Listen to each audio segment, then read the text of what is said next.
राम राम दोस्तों। जय बाबा नीम करोली महाराज जी की। आशा है कि बाबा नीम करोली जी की आपके ऊपर भी कृपा होगी, आपके घर परिवार में भी सभी कुशल मंगल हो, यही मैं प्रार्थना करता हूँ बाबा नीम करोली जी से और सभी देवी देवताओं से। दोस्तों, आज मैं आपको सुनाऊंगा श्रीमद् वाल्मीकि रामायण अयोध्या कांड का 15वां सर्ग। सुमंत्र का राजा की आज्ञा से श्री राम को बुलाने के लिए उनके महल में जाना। वे वेदों के पारंगत ब्राह्मण तथा राजपुरोहित व रात बिताकर प्रातःकाल राजद्वार पर उपस्थित हुए थे। मंत्री, सेना के मुख्य अधिकारी, बड़े बड़े सेठ, साहूकार श्री रामचंद्र जी के अभिषेक के लिए बड़ी प्रसन्नता के साथ वहां एकत्र हुए थे। निर्मल सूर्योदय होने पर दिन में जब पुण्य नक्षत्र योग आया तथा श्री राम के जन्म का कर्क लग्न उपस्थित हुआ, उस समय श्रेष्ठ ब्राह्मणों ने श्री राम के अभिषेक के लिए सारी सामग्री एकत्र करके उसे जचा कर रख दिया। जल से भरे हुए सोने के कलश, भली भांति सजाया हुआ भद्रपीठ, चमकीले व्याध चर्म से अच्छी तरह आवृत रथ, गंगा यमुना के पवित्र संगम से लाया हुआ जल, ये सब वस्तुएं एकत्र कर ली गई थी।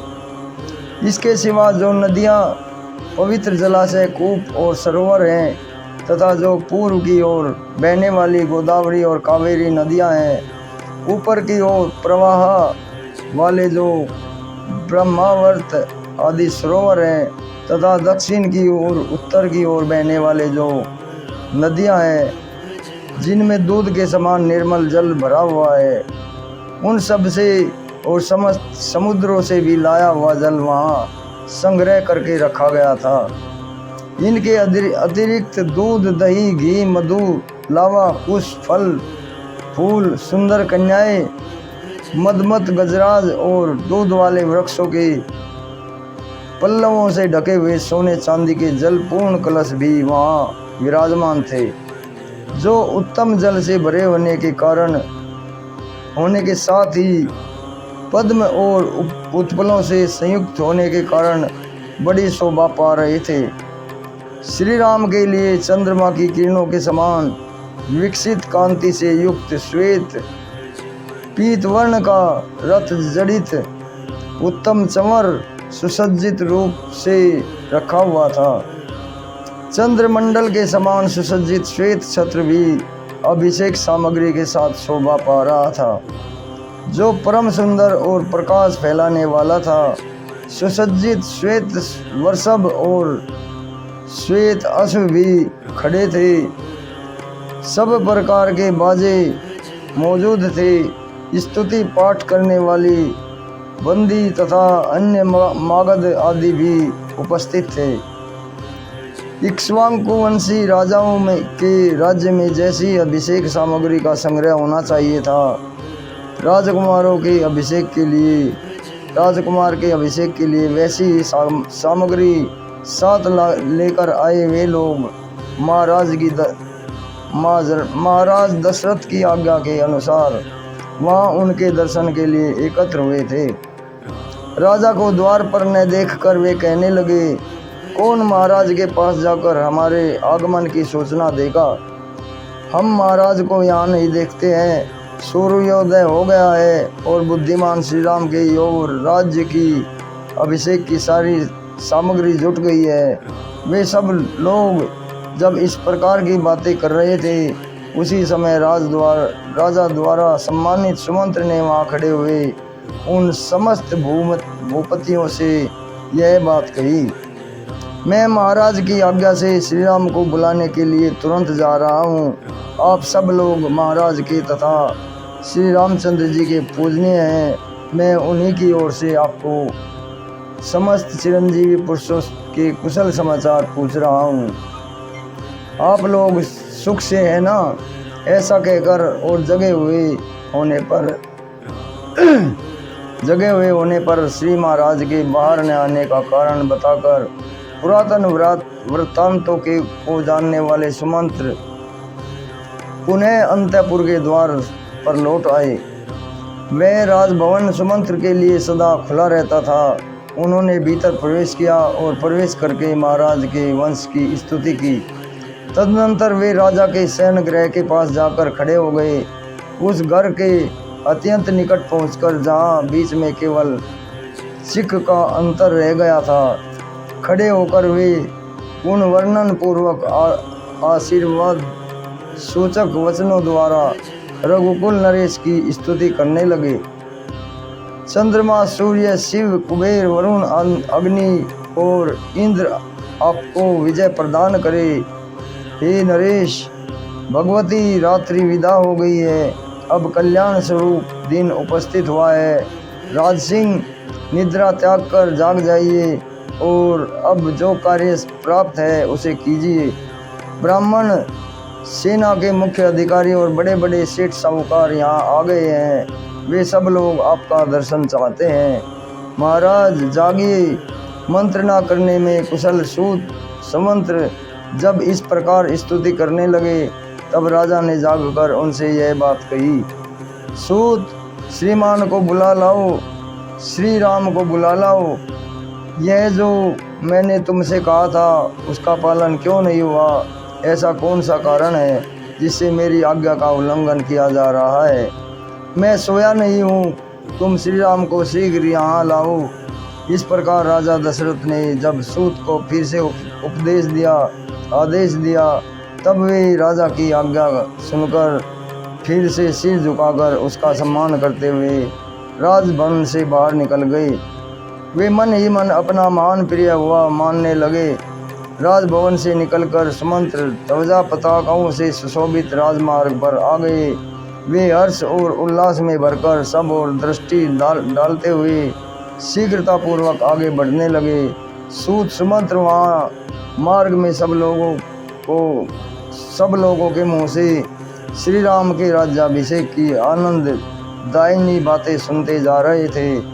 तदनंतर सुमंत्र को श्री राम का सुंदर भवन दिखाई दिया, जो कैलाश पर्वत के समान श्वेत प्रभा से प्रकाशित हो रहा था। वह इंद्र भवन के समान दीप्तिमान था। उसका फाटक विशाल किवाड़ों से बंद था। उसके भीतर का छोटा सा द्वार ही खुला था। सैकड़ों वेदिकाएं उस भवन की शोभा बढ़ा रही थी। उसका मुख्य अग्रभाग सोने की देव प्रतिमाओं से अलंकृत था। उसके बाहर फाटक में मणि और मूंगे जड़े हुए थे। वह सारा भवन शरद ऋतु के बादलों की भांति श्वेत कांति से युक्त, दीप्तिमान और मेरु पर्वत की कंदरा के समान शोभायमान था। स्वर्ण निर्मित पुष्पों की मालाओं के बीच बीच में पिरोई हुई बहुमूल्य मणियों की से वह भवन सजा हुआ था। दीवारों में जड़ी हुई मुक्त मणियों से व्याप्त होकर जगमगा रहा था। चंदन और अगर की सुगंध उसकी शोभा बढ़ा रही थी। वह भवन मलयाचल के समीपवर्ती धुंधर नामक चंद नगरी के शिखर की भांति सब और मनोहर सुगंध बिखेर रहा था। कलरव करते हुए सारस और मयूर आदि पक्षी उसकी शोभावर्ती कर रहे थे। सोने आदि की सुंदर ढंग से बनी हुई भेड़ियों की मूर्तियों से वह व्याप्त था। शिल्पियों ने उसकी दीवारों में बड़ी बड़ी सुंदर नक्काशी की थी। वह अपनी उत्कृष्ट शोभा से समस्त प्राणियों के मन में और नेत्रों को आकृष्ट कर लेता था। चंद्रमा और सूर्य के समान तेजस्वी, कुबेर भवन के समान अक्षय संपत्ति से पूर्ण तथा इंद्रधाम के समान भव्य एवं मनोरम उस श्रीराम भवन में नाना प्रकार के पक्षी चहक रहे थे। सुमंत्र ने देखा, श्री राम का महल मेरु पर्वत के शिखर की भांति शोभा पा रहा है। हाथ जोड़कर श्री राम की वंदना करने के लिए उपस्थित हुए असंख्य मनुष्यों से वह भरा हुआ था। भांति भांति के उपहार लेकर जनपद निवासी मनुष्य उस समय वहां पहुंच चुके थे। श्री राम के अभिषेक का समाचार सुनकर उनके मुख से प्रसन्नता से खिल उठे। वे उस उत्सव को देखने के लिए उत्कंठित थे। उन सबकी उपस्थिति से भवन की बड़ी शोभा हो रही थी। वह विशाल राजभवन महान मेघखंड के समान ऊंचा और सुंदर शोभा से संपन्न था। उसकी दीवारों में नाना प्रकार के रत्न जड़े गए थे और कुबड़े सेवकों से वह भरा हुआ था।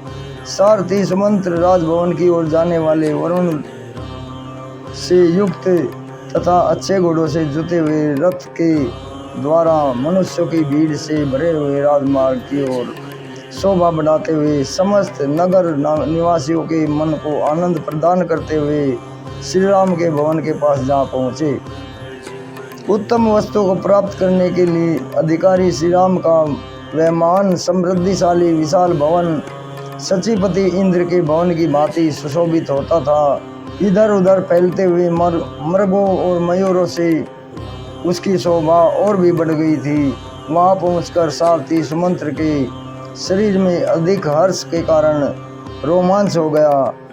वहां कैलाश और स्वर्ग के समान दिव्य शोभा से युक्त सुंदर सजी हुई अनेक ड्योढ़ियां को लांघ कर श्री रामचंद्र जी की आज्ञा में चलने वाले बहुतेरे श्रेष्ठ मनुष्यों को बीच में छोड़ते हुए रथ सहित सुमंत्र अंतःपुर के द्वार पर उपस्थित हुए। उस स्थान पर उन्होंने श्री राम के अभिषेक संबंधी कर्म करने वाले लोगों को हर्ष भरी बातें सुनाई, जो राजकुमार श्री राम के लिए सब ओर से मंगल कामना सूचित करती थी। इसी प्रकार उन्होंने अन्य सब लोगों की भी हर्षोल्लास से परिपूर्ण वार्ताओं को श्रवण किया। श्री राम का वह भवन इंद्र सदन की शोभा को तिरस्कृत कर रहा था। मृगों और पक्षियों से सेवित होने के कारण उसकी रमणीयता और भी बढ़ गई थी। सुमंत्र ने उस भवन को देखा। वह अपनी प्रभा से प्रकाशित होने वाले मेरुगिरी के ऊंचे शिखर की भांति सुशोभित हो रहा था। उस भवन के द्वार पर पहुंचकर सुमंत्र ने देखा श्री राम की वंदना के लिए हाथ जोड़े हुए उपस्थित हुए जनपदवासी मनुष्य अपनी सवारियों से उतरकर हाथों में भांति भांति के उपहार लिए करोड़ों और अपराधों की संख्या में खड़े हैं, जिससे वहाँ भारी भीड़ बढ़ गई थी।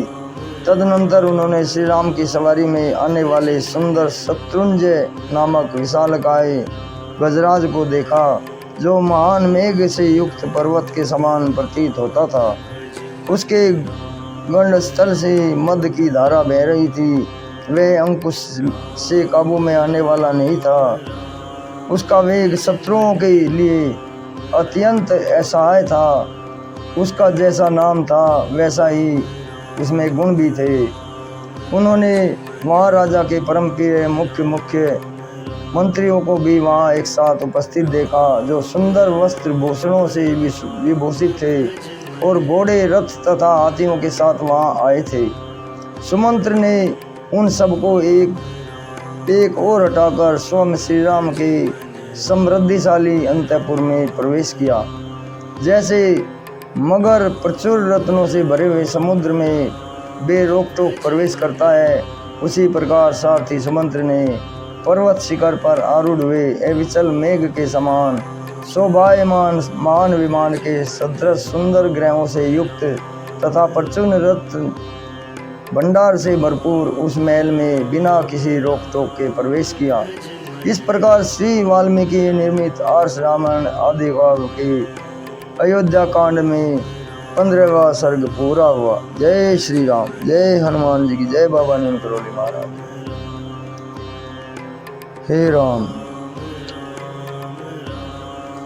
दोस्तों, ये श्रीमद् वाल्मीकि रामायण अयोध्या कांड का 15वां सर्ग पूरा हुआ। कल मैं आपको इसका 16वां सर्ग सुनाऊंगा।